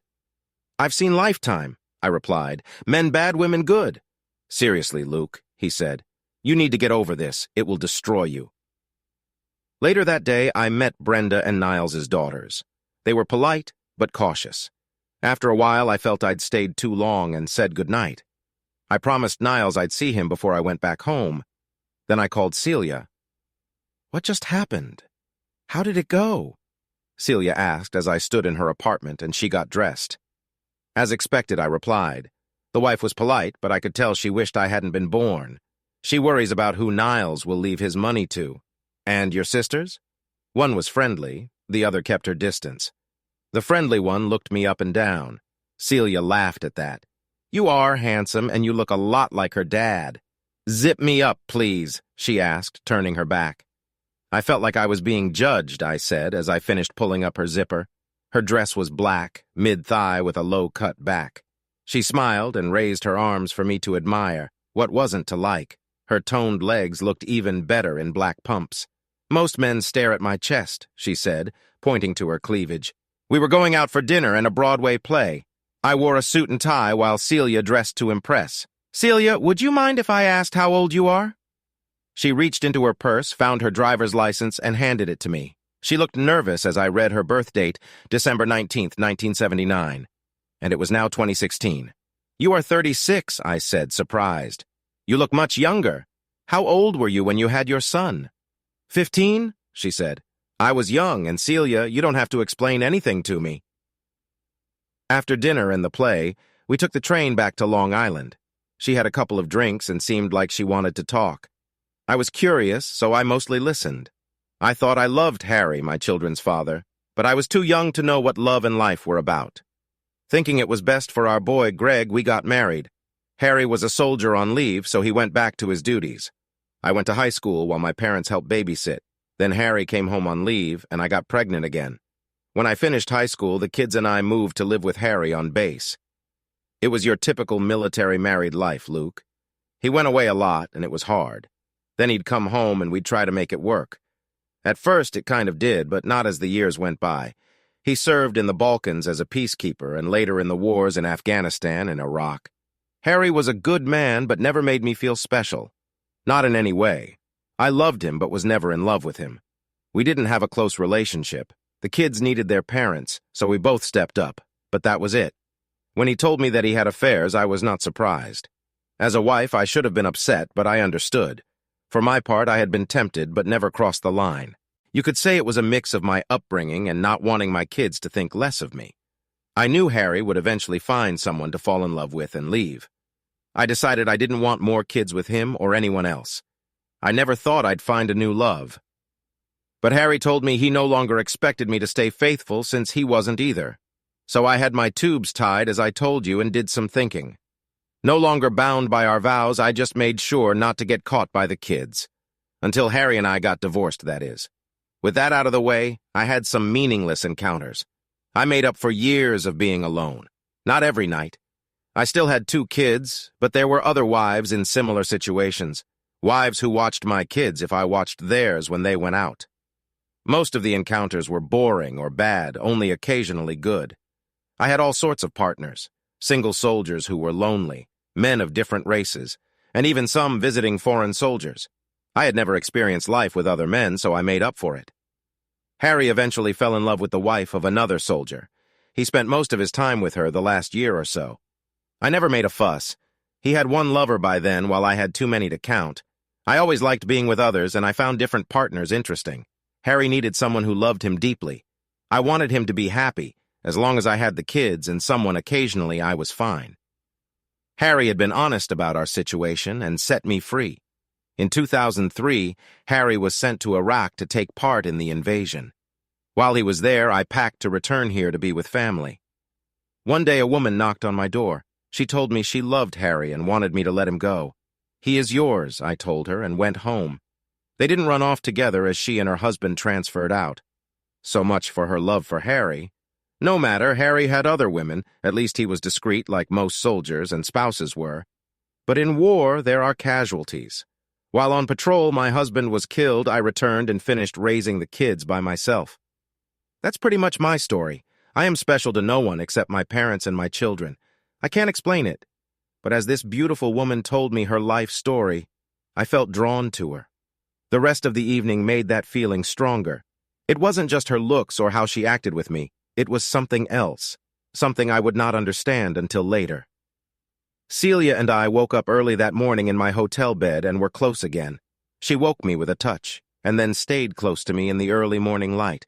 When I reached for the light, Celia stopped me and rested her head on my chest. I felt her tears and respected her feelings, wondering what made her so emotional.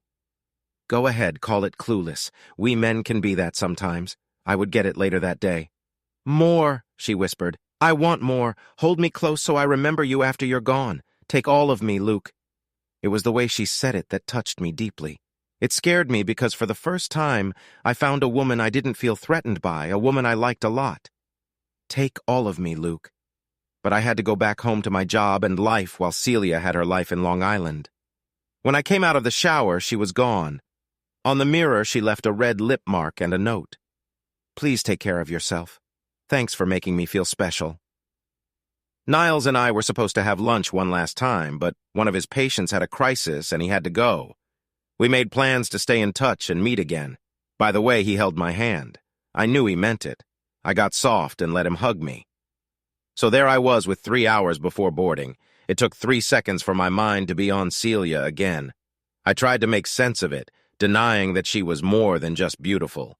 I even got in the rental car and started driving toward the highway. Almost at the entrance ramp, I turned around and headed back to the diner where Celia worked. She usually parked out back, so I didn't check for her car. Had I done so, I would have known she was not at work.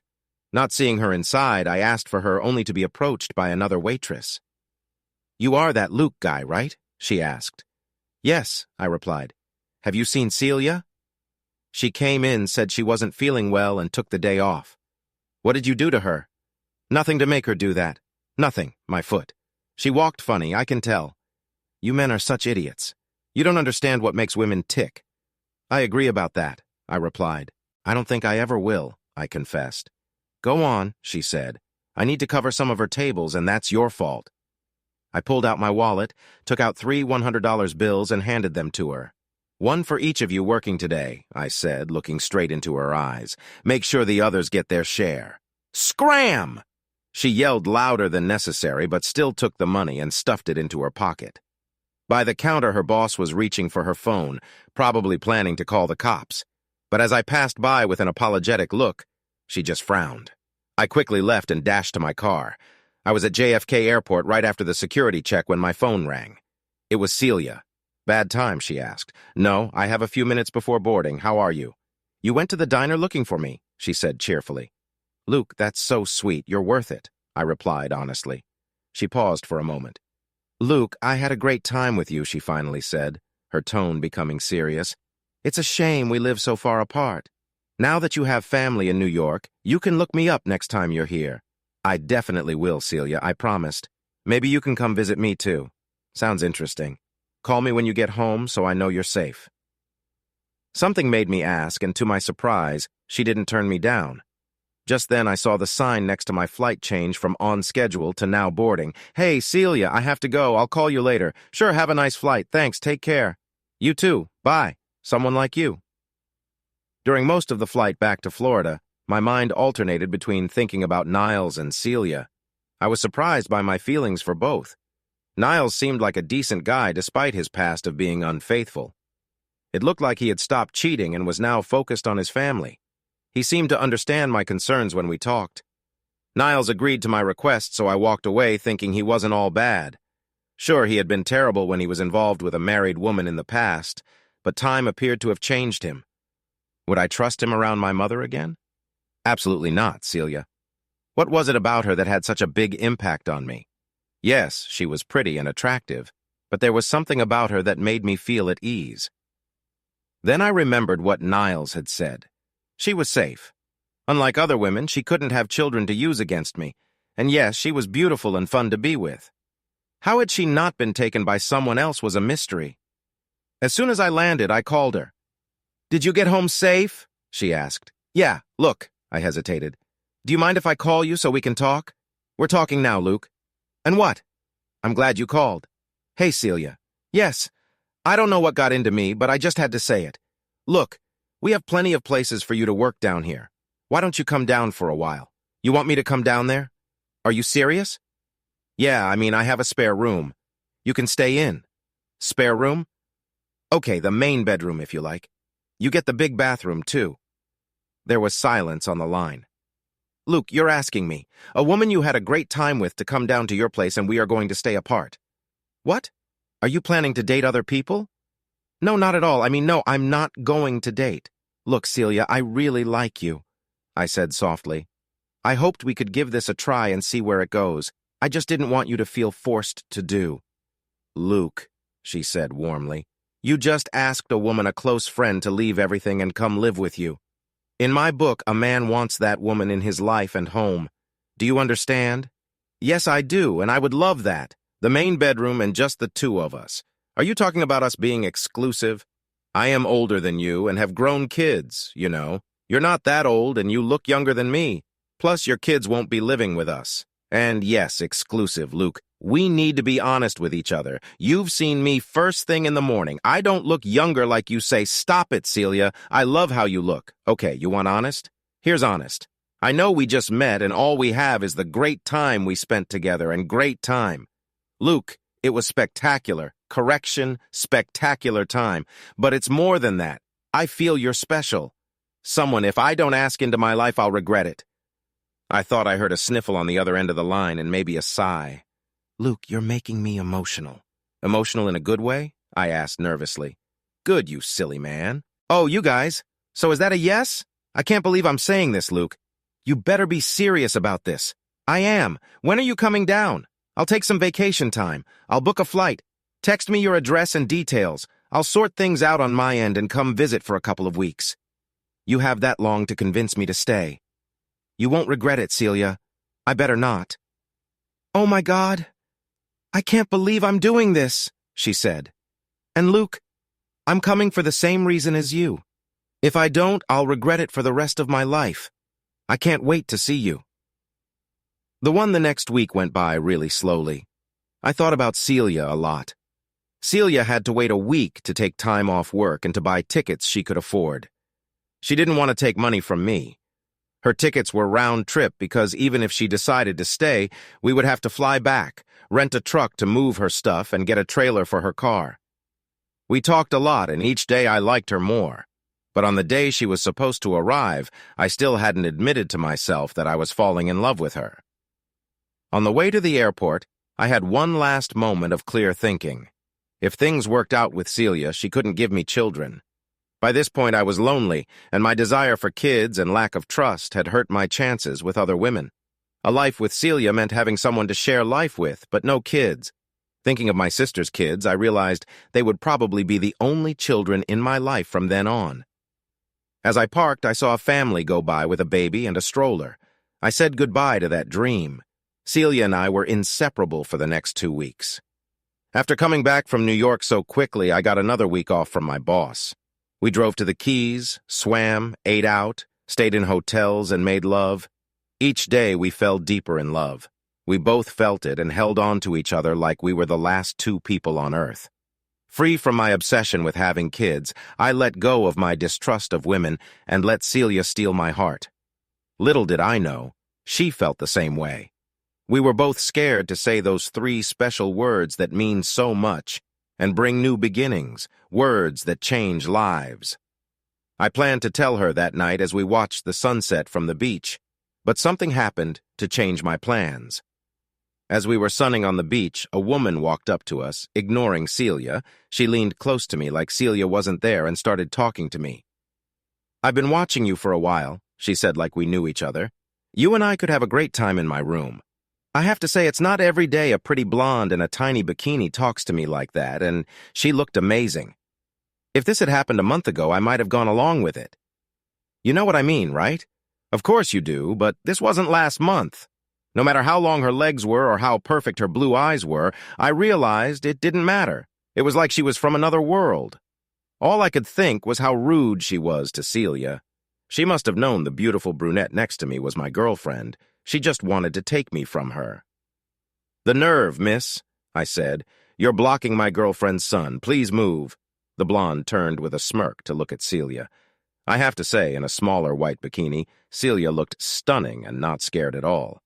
She raised her sunglasses a bit and smirked. Move along, I said. The better woman has won, and it's not you. What? The blonde said, surprised.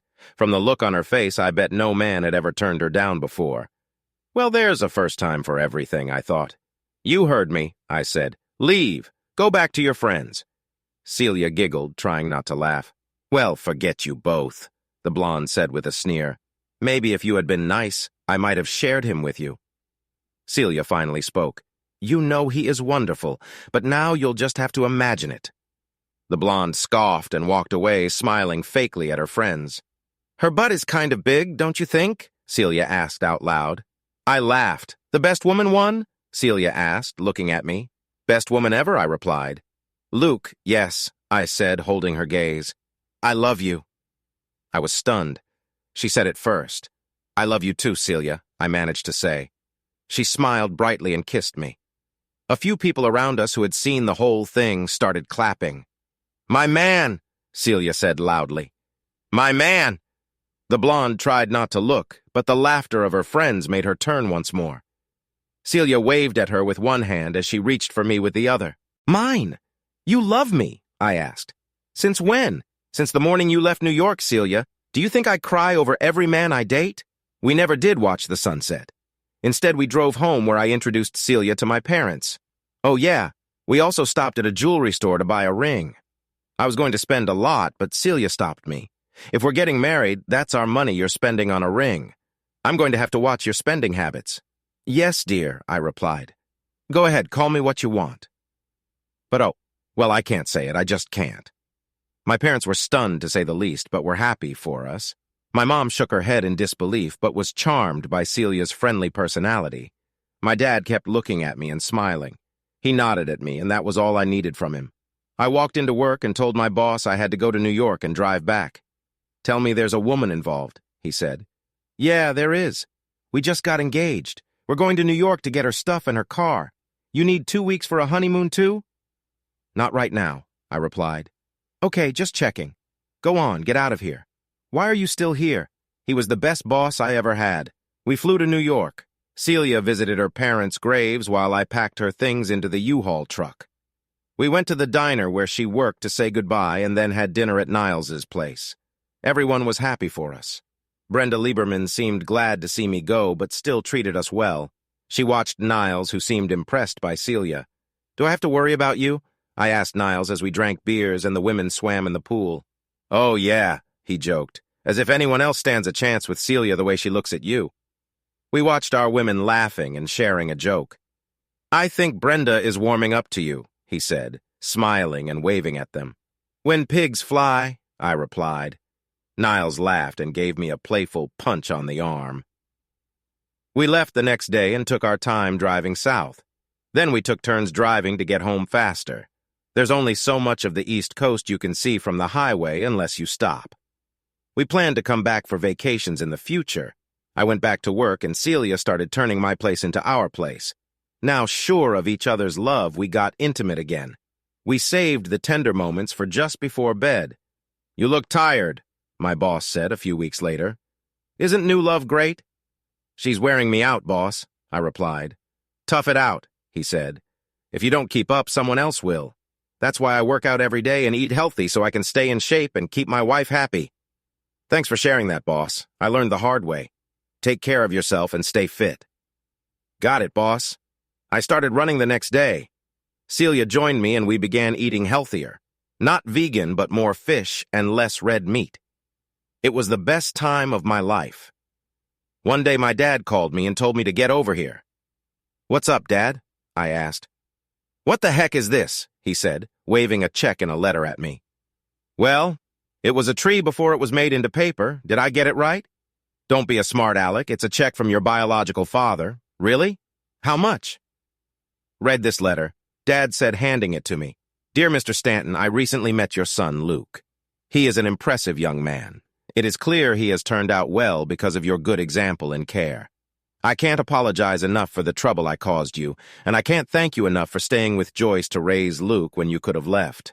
I won't make excuses for what Joyce and I did. I'll get to the point. You not only raised Luke, but you also bore the financial burden that should have been mine. My accountant calculated that the cost of raising Luke was about $500,000. Half of that is Joyce's share based on what Luke told me, so my share is $250,000. Mr. Stanton, this is a one-time offer to make things right and apologize. I didn't know Joyce could get pregnant when we were together.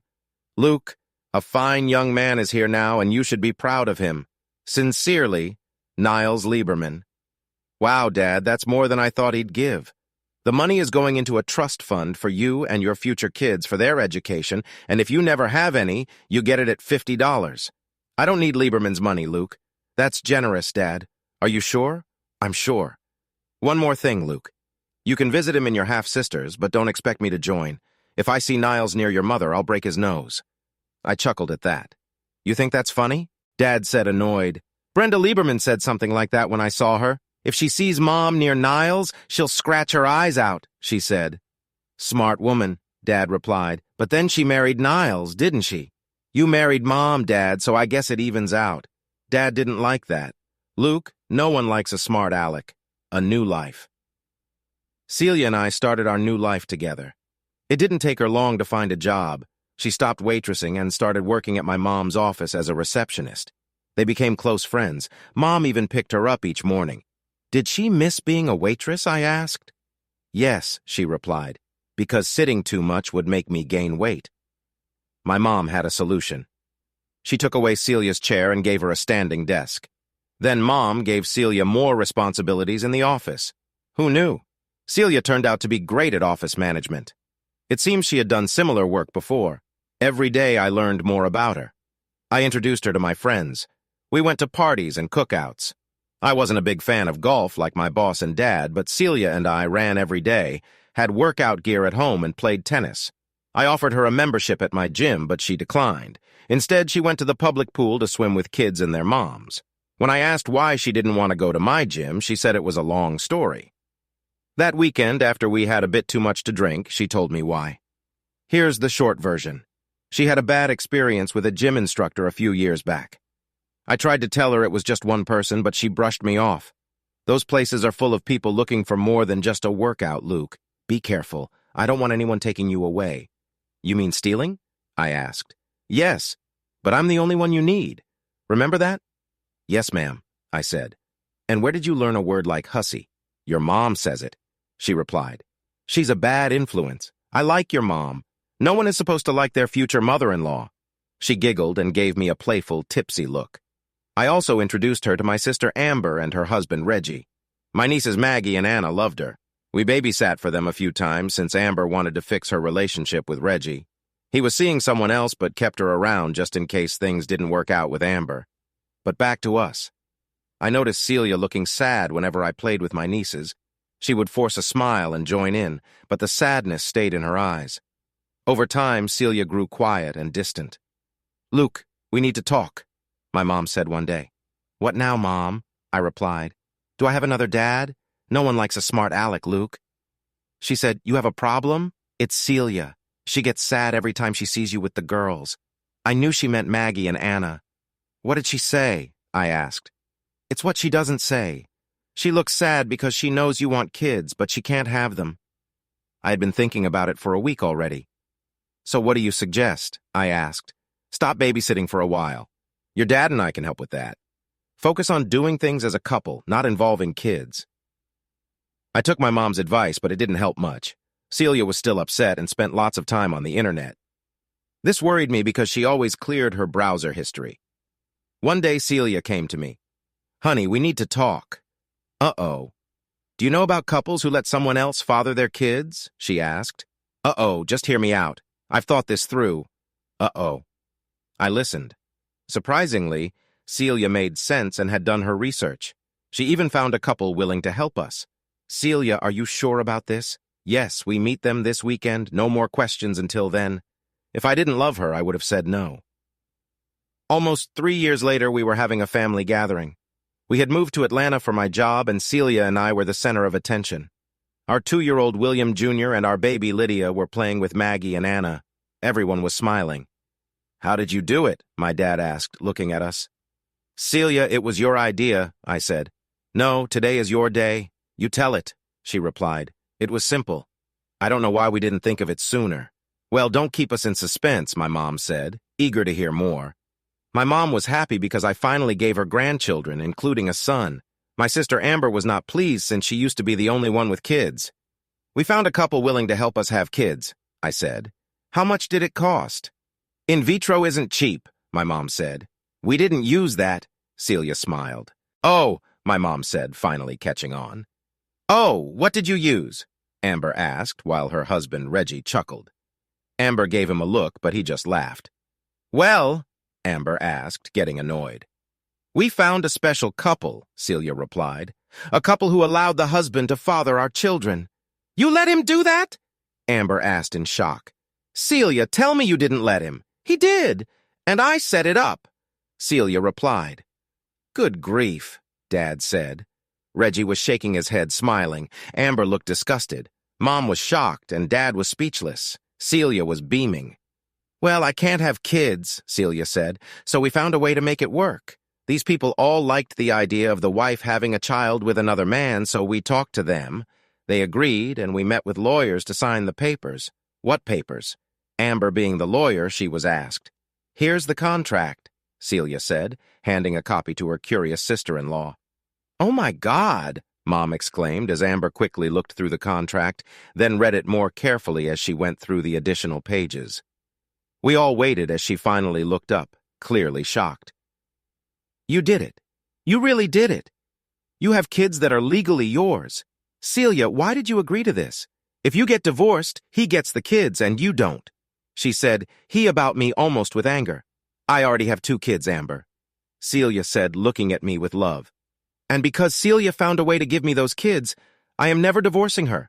I replied, "Where would I find another woman like her? She is perfect. I'm never leaving my Luke," Celia said before kissing me. "You could say we have made a commit." "Okay, you win, you all win. I made a commitment. Don't say never," Amber replied, giving Celia her card. "If he gives you any trouble, call me. I'll represent you for free."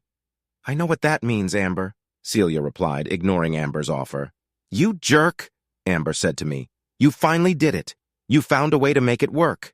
Hey, audience, if you liked this video and want to keep up with more thrilling stories, make sure to subscribe to Prince Cheating Tales and hit the notification bell.